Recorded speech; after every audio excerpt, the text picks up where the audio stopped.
Saya merasa bahwa ya seluruh pengetahuan itu kan sekedar menguji konsistensi di dalam reasoning, di dalam penalaran.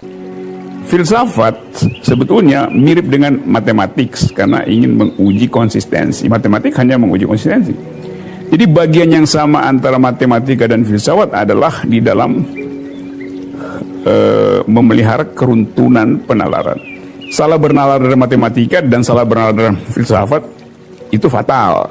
Artinya seluruh fasilitas untuk menghasilkan konklusi dibatalkan oleh gagal nalar. Di dalam filsafat namanya fallacies, gagal nalar. Nah itu yang saya pakai selalu untuk membahas sesuatu. Jadi kalau saya bilang rejim itu dungu, ya dungu karena gagal nalar, karena inkonsistensi di dalam penalaran, dalam kebijakan. Bukan orang yang dungu, tapi cara berpikirnya dungu. Bismillahirrahmanirrahim.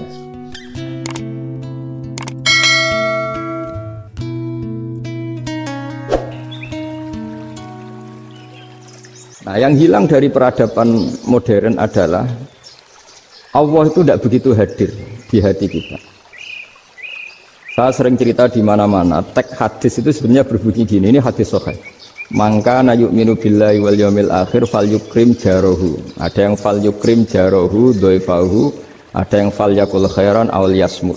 Siapa yang iman dengan Allah dan Rasul maka harus memuliakan tetangganya, memuliakan tamunya. Dulu itu ada seorang ulama dipanggil anak muda, dibully dari sekarang. Wahai kiai, datang ke rumah saya. Datang kiai itu. Setelah sampai ke rumah orang itu, silakan kiai kembali ke rumahnya, saya tidak butuh kiai. Kiai itu dengan riang kembali. Setelah di rumah dipanggil lagi, Pak Yai silakan datang ke rumah saya. Datang lagi. Ya senyum-senyum kiainya santai. Wah nggak jadi butuh Pak Yai, silakan kembali lagi. Sampai 3 kali. Oh itu kalau rektor digitukan marah itu. Dosen marah. Kiainya santai. Santai, senyum-senyum, rileks. Ketika ditanya, kenapa Pak Yai tidak tersinggung? Jawabannya unik. Anak muda, saya ini senang sekali nuruti perintah Allah, disuruh menghormati tetangga. Sehingga ketika Anda manggil, ya saya datang. Ketika Anda nyuruh pulang, ya saya pulang. Saya senang sekali nyenangkan tonggo. Dan itu perintah Allah, jadi tidak ada hubungannya dengan kamu. Wah, pemudanya nangis minta dimaafin. Kalau kita kan enggak, kita ini dosen, kiai, mungkin kita doktor, mungkin kita profesor. Tapi kita ini sering didikte oleh orang bodoh. Kalau orang bodoh itu jengkel, lo kita ya jengkel. Lo kamu jengkel, dijengkelkan orang bodoh itu namanya terdikte. Itu bodoh apa pinter? Lo itu tidak pinter sama sekali.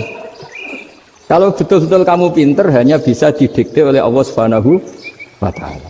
Jadi antara hukum Allah apa? Wa ahsin man asa'a ilaika. Berbuatlah baik sama orang yang berbuat buruk sama Anda. Itu dikteannya Allah. Kalau dikteannya orang-orang bodoh kayak dimangkel ben mangkel, terus kamu mangkel, itu bodoh apa pinter? Nah, problem kita kekinian adalah wong pinter, wong bodoh, itu bodoh-bodoh bisa didikte oleh sekelilingnya. Terus karuan wataknya perempuan seperti itu, wataknya anak-anak seperti itu, kita didikte. Anak-anak jengkelin kita mangkel, berarti kita didikte oleh orang bodoh.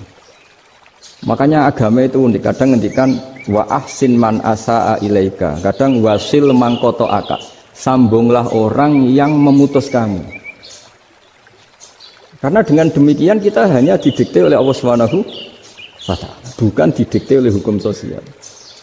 Cara Jawane nak ngapiki tangga sing apik akeh tunggale. Berbuat baik sama yang berbuat baik pada kita itu, mbok orang fasik ya seperti itu, maling ya seperti itu, sama. Tapi kalau berbuat baik sama orang yang berbuat jelek sama kamu itu baru luar biasa. Dan memang teksnya hadis wa ahsin man asa'a ilaika. Berbuat baiklah sama orang yang berbuat buruk sama kamu. Jadi nggak boleh orang didikte. Makanya ngaji di sini diantaranya saya akan cerita dalam sebuah hadis sahih, dalam hadis hasan yang diriwayatkan Imam Tirmizi, ada kalimat dari Rasulullah SAW.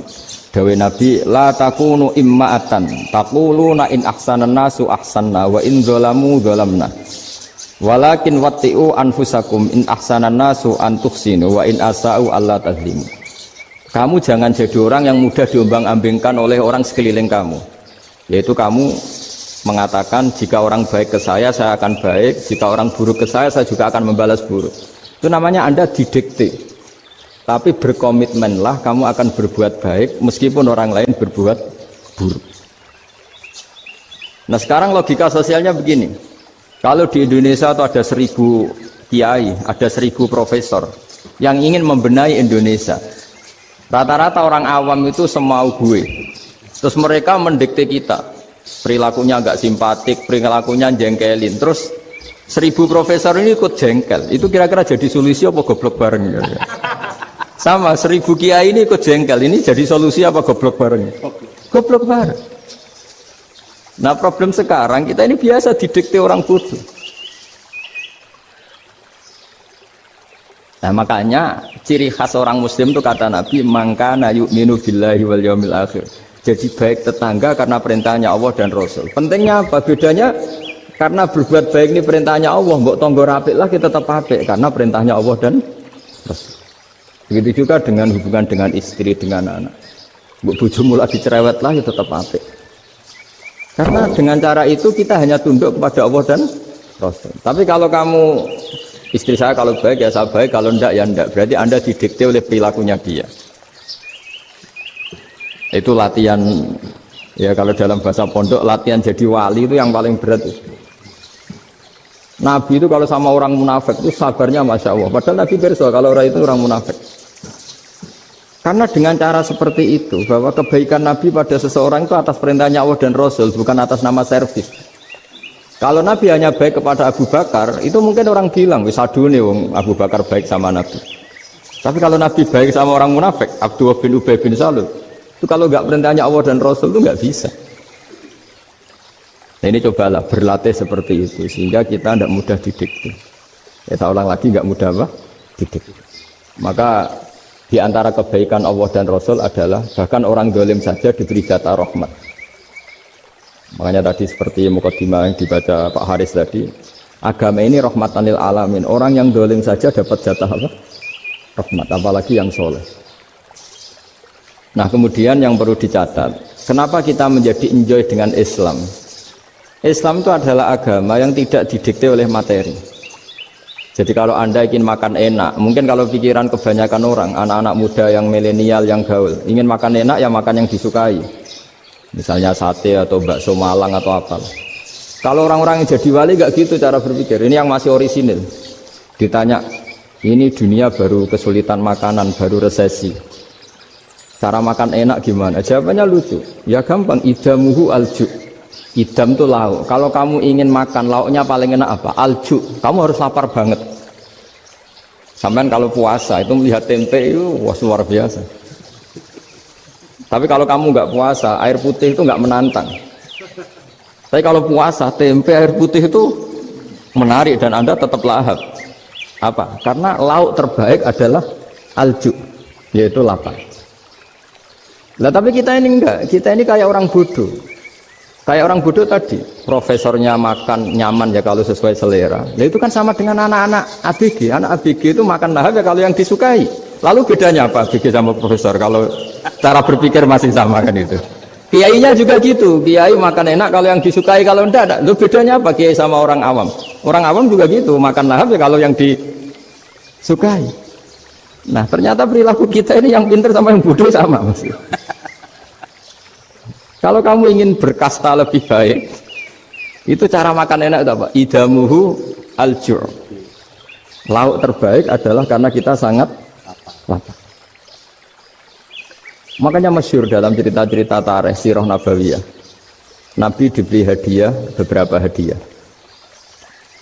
Di antaranya ada yang diterima, ada yang enggak. Termasuk yang dikembalikan itu dokter. Ada seorang raja memberi hadiah Nabi dokter Tobit. Itu sama Nabi dikembalikan. Karena dokter ini sudah lama kumpul Nabi itu nggak pernah sakit. Akhirnya dokter ini putus asa, ini nggak perlu diobatin. Ketika ditanya, kenapa ya Rasulullah engkau tidak pernah sakit? Karena kita ini kaum, kita ini komunitas masyarakat yang tidak akan makan kecuali lapar. Dan kalau sudah makan berhenti sebelum kenyang. Jadi sederhana sekali pengobatan zaman itu. Sebagian besar penyakit itu pasti disebabkan kita ceroboh dalam hal makan. Sudah ngerti kalau durian masalah, kalau makan durian enggak kehitung gitu. Apalagi kalau gratisan itu tambah banyak. Gitu. Pola tidur juga gitu kata Nabi, dan kita tidak tidur kalau tidak sangat ngantuk.